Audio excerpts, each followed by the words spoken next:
Welcome to BitNASDAQ Margin Trade. To start margin trade, make sure you sign up and complete your KYC verification. Make sure to have sufficient funds in Margin Wallet. Here also, check amount you can borrow and leverage against each pair. Open your BitNASDAQ app and tap on the Trade tab.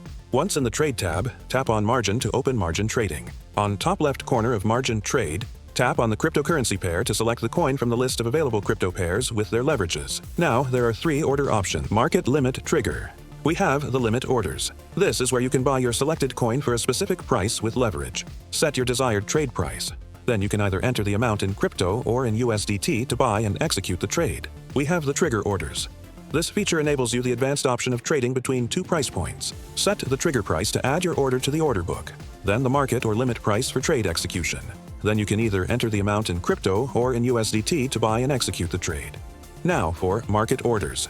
You can trade crypto for the real-time market price value. Enter the amount of USDT and click Buy to complete trade with leverage. You can follow the same steps for sell orders on the margin trade. On this bar here, you can track the risk ratio and liquidity price for your selected coin. And there you have it. You have completed your margin trade. Happy trading!